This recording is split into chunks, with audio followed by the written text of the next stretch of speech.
Alex heard the multiple sirens outside and rushed to his office window. 2 police vans sped by, followed by an ambulance. He continued his vigil until they were out of sight, then went back to his desk. He sat down and continued the memo he was typing. Just then, he heard more sirens, a lot more. He went back to the window as more police vans and police cars accelerated down the street. The last 2 were the Land Rovers he'd only seen on TV before, the type deployed in riot situations. "What the hell?" he muttered. He walked to the door and popped his head around the corner. His secretary was standing at her window. "Those last 2 were riot vehicles," she said, to no one in particular. "The internet's gone out again. Get the local channel on the radio, will you, Christine?" Christine pulled herself away from the window and turned on the small FM receiver to radio Leeds. Alex looked at his watch. It was 2:56, just a few minutes until the news came on. Maybe it would reveal what was going on. He stood patiently at the door, waiting, while Christine returned to the window to see if any more emergency vehicles appeared. None did, but there were plenty of sirens. The news came and went. It was the same news as they heard every day. Not really news at all, just a rehashing of government propaganda and statistics about how the country was going from strength to strength, how the situation down in Portsmouth was being managed, and how it was likely that very soon the quarantine would be lifted.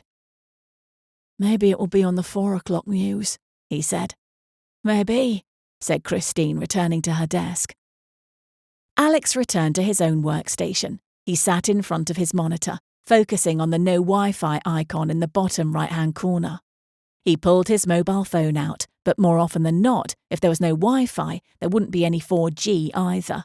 Just another glorious aftermath of the cyber attacks, or so they'd been told. He straightened up, pulled his chair back to the desk, and reread the memo he'd been working on for what seemed like ages now. He'd never particularly enjoyed his job. He had begun his career as a primary school teacher, which he loved, then became a bureaucrat within the education department, which he hated, but the money was good. He had hoped to return to teaching after Sandra had passed away, but then Mike got into trouble and his legal costs wiped out any savings the family had. So Alex stayed a bureaucrat. It was the responsible thing to do. It was the fatherly thing to do.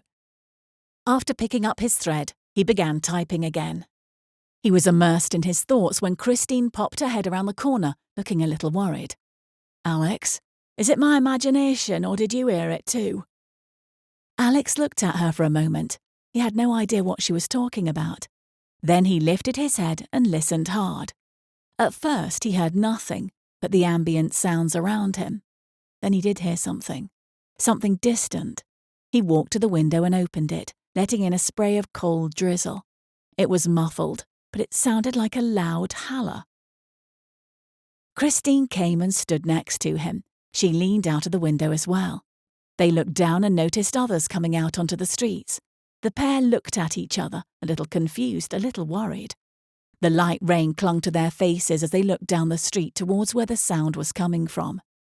Suddenly the phone rang, and both of them brought their heads up quickly, rapping the back of their skulls on the window frame. They let out a simultaneous "ow" before Alex, rubbing the back of his head, went to his desk to pick up the phone. "Alex Munro," he announced. "Alex!" It was Emma's voice. She sounded scared. "Hi, Em, what is it, love?" "They're sending us home. We're being put under quarantine." Alex smiled involuntarily. "Quarantine? What do you mean, Em? I don't understand. Why are they putting you under quarantine?" "Not me, Alex. All of us. There's been an outbreak in Leeds." Alex froze with the phone to his ear. Christine had heard the word quarantine and rushed to the other room, presumably to make a call of her own. "Alex? Alex? Alex, are you still there?" His trance broke. Sorry, love, yes, I am." He collapsed into his chair. This was it. This was the beginning of the end.